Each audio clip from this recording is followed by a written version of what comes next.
حضرت لوط علیہ السلام. لوط علیہ السلام د ابراهیم علیه السلام وراره دی. کله چې ابراهیم علیه السلام ورته وغورځېد او الله تعالی پرې اور سوړ او سلامتیا والا وګرځوه، نو لومړی تصدیق کوونکی لوط علیه السلام و چې بیا یې له هغه سره شام ته هجرت وکړ.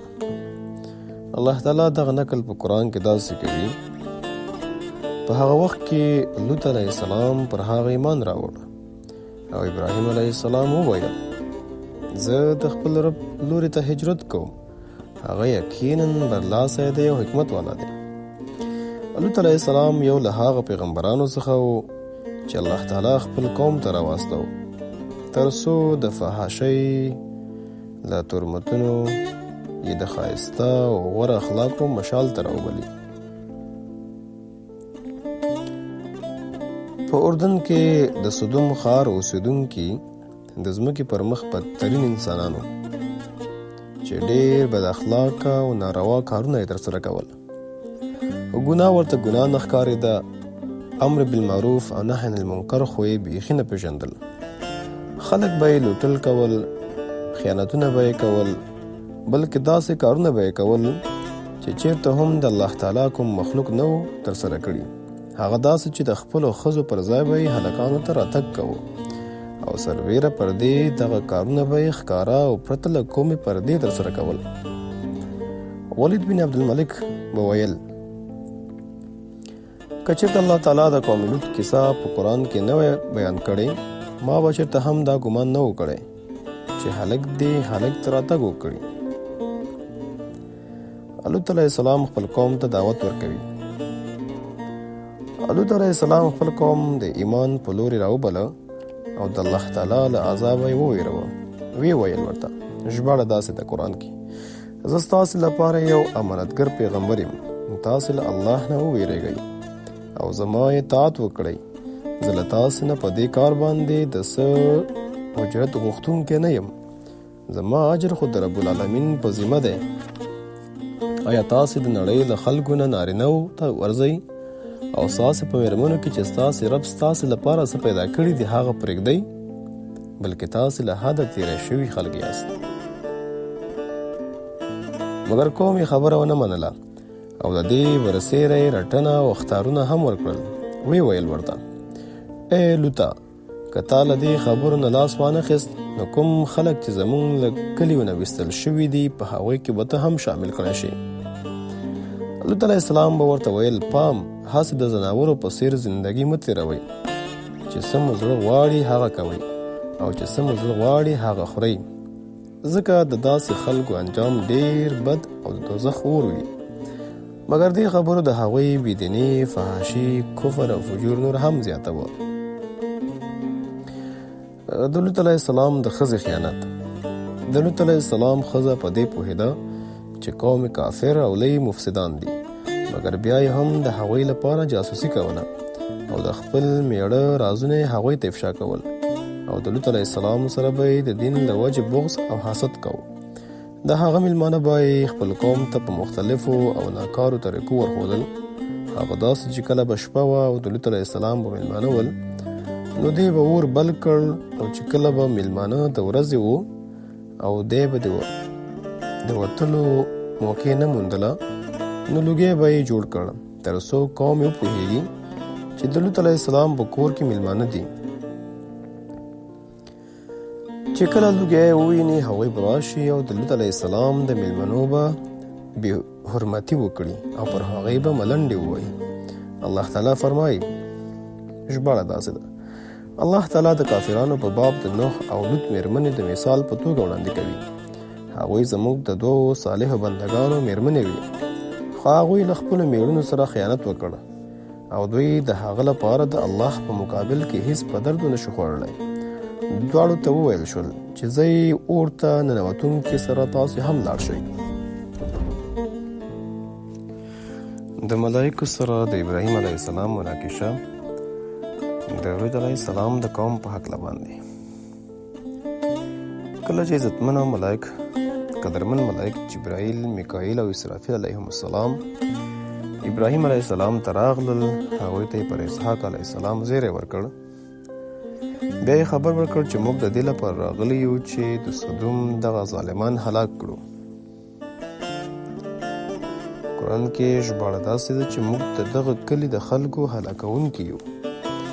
ابراهیم علیه السلام ورسره مناقشه پیل کړه چې په دې خاطر شاید چې الله تعالی ته توبه وباسي او ایمان راوړي. ملایکو ورته وویل ژباړه موږ د دغه کلي د خلکو هلاکونکي یو. د ده خلک ډیر ظالمان شوي دي.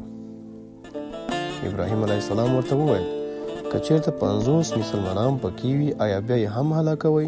هغوی وویل نه، هېڅکله نه. که 50 پکې وي موږ به یې نه هلاکوو. هغه وویل او که 40 وي؟ هغه وویل اگر که 40 وي. هغه وویل او که 30 وي؟ هغوی وویل اگر که 30 وي. ابراهیم علیه السلام وویل او که 20 مسلمانان وي؟ ملایکو وویل که 20 ولې نه وي ای ابراهیم موږ بیا هم نه هلاکوو. هغه وویل او که 10 وي؟ هغوی وویل که 10 وي هم به یې نه هلاکېږي. ابراهیم علیه السلام وویل چې په یو قوم کې 10 مسلمانان نه وي نو پر هغوی کې هیڅ خیر نشته. ملائک لګیا وو. د الله تعالی دوست ابراهیم علیه السلام ته یې قناعت ورکو چې د لوط علیه السلام په قوم کې 10 مؤمنان هم نشته. که نه نو موږ نه هلاکول. په دې وخت کې د الله تعالی فرمان راغی چې د ابراهیم علیه السلام په مناقشه یې رد کوو.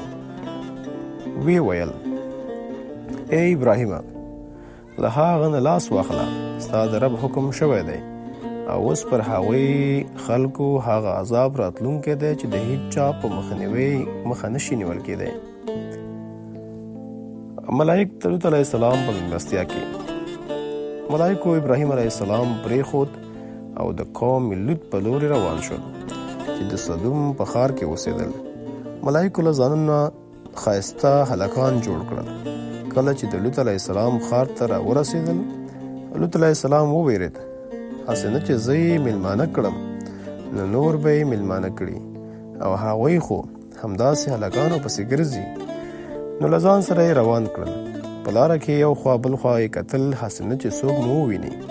میلمنو ترې د ډار په اړه وپوښتل چې ولې دومره ویرېږي. هغه ځواب ورکړ چې رښتیا خبره وي د دې ښار خلک ډیر ناوړه فاحشه او بد عملونه کوي او د ځمکې پر مخ بدترین خلک دي نو ځکه ویرېږم. لوط علیه السلام او میلمانه د هغه کور ته ورسېدل.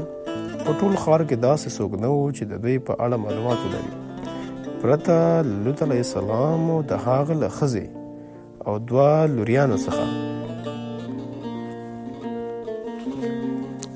د لوط علیه السلام ښځې چې میلمانه ولیدل نو سمه لیونۍ شوه چې څرنګه خپل قوم پرې خبر کړي. نو ژر یې اور بند کړ تر څو قوم یې وپوهېږي چې د لوط علیه السلام په کور کې میلمانه دي. بیا پټه چوپه ووته او د هغوی کورونو ته ورغله. ورته یې وویل ناشنا هلکان مې ولیدل، داسې ښایست چې زه پیدا شوی یم ما نه دي لیدلي او نه بل چا لیدلي او هغوی همدا اوس د لوط سره دي. بیا نورو ته لاړه، هغوی ته یې هم خبر ورکړ او زیاته یې کړه شابه زر شئ، جلدي وکړئ مخکې له دې چې درنه ولاړ شي. نو ټول سم لیوني شول. د شهوت شیطانان پرې پښې واړولې او پر منډو یې کړل. د لوط علیه السلام کور ته راورسېدل، بهر په دروازه کې ودرېدل. لوط علیه السلام ته یې وویل ای لوطه آیا ته موږ د میلمنو له راوستلو منع کړی وې؟ ولې تا ته پته نشته چې موږ څه غواړو؟ لوط علیه السلام ورته وویل ای قوم زما دا لوڼې شته، دوی ستاسې لپاره ډېرې پاکې دي. لږ له الله نه وویرېږئ، زما د میلمنو په باب ما مه خجالت کوئ. هغوی ځواب ورکړ تا ته خو معلومه ده چې ستا په لوڼو کې زموږ څه برخه نشته او ته هم پرې پوهېږې چې موږ څه غواړو. د لوط علیه السلام قوم نور خپل توان لاسه ورکړ، شهوت پرې غالب و. نو زورونه یې پیل کړه، غوښتل چې په کور وردننه شي، مګر لوط علیه السلام هغوی منع کړل. په دې وخت کې ملایکو لوط علیه السلام ته خبر ورکړ چې موږ د الله تعالی رالیږل شوي ملایک یو. وی ویل ای لوطه موږ ستا د رب لیږل شوي ملایک یو، دا خلک به تا ته هیڅ ضرر ونشي رسولی. د دغه خبرو په اورېدو سره لوط علیه السلام ساه واخیسته او په خپلو میلمنو ډاډمن شو. د قوم د هلاکت شیبې. کله چې د لوط علیه السلام قوم اصرار زیات کړ او نور د لوط علیه السلام په کور ورننوتل، نو ملایکو ورته وویل چې ته ویرېږه مه، موږ د الله له لورې فیصله کوونکي رالېږل شوي یو. په دغه وخت کې الهي امر راغی چې لوط علیه السلام دې نور شپې د شپې ځان وباسي او خپل اهل دې هم له ځان سره وباسي. مګر ملایکو لوط علیه السلام ته دا خبره وریاده کړه چې ښځه دې کافره او ظالمه ده، پر هغې د عذاب فیصله شوې ده او هغه به د خپل قوم سره یو ځای په هلاکت رسیږي. الله تعالی لوط علیه السلام ته وفرمایل نو چې یوه څه شپه پاتې شي د خپل کور غړي دې در سره واخله، وځه او ګوره له تاسې څخه د هیڅوک شاته نه ګوري، مګر ستا میرمن به ملګرتیا در سره ونه کړي، ځکه چې پر هغې هم هغه څه راتلونکي دي چې پر دې خلکو راتلونکي دي. د دوی د تباهۍ لپاره د سهار وخت ټاکل شوی دی. آیا سهار نږدې نه دی؟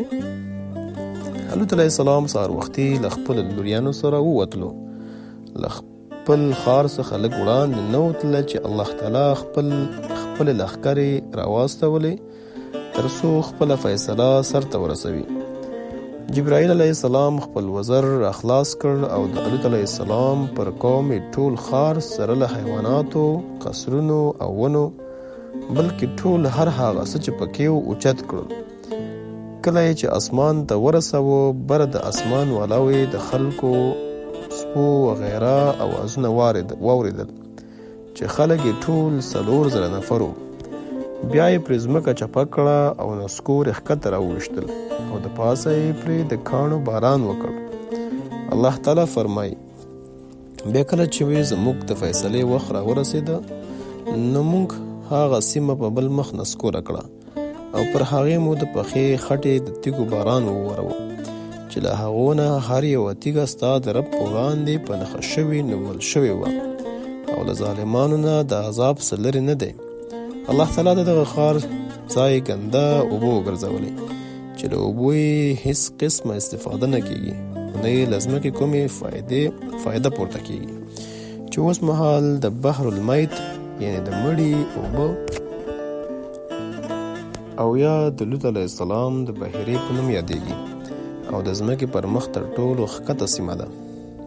د لوط علیه السلام وفات. لوط علیه السلام د خپل قوم له هلاکت وروسته له خپل تره ابراهیم علیه السلام سره د حیرون یا د مدینة الخیر په ښار کې اوسېده چې بالاخره هملته وفات شو او د کفر البریک په کلي کې د ابراهیم علیه السلام له مسجد سره نږدې خاورو ته وسپارل شو.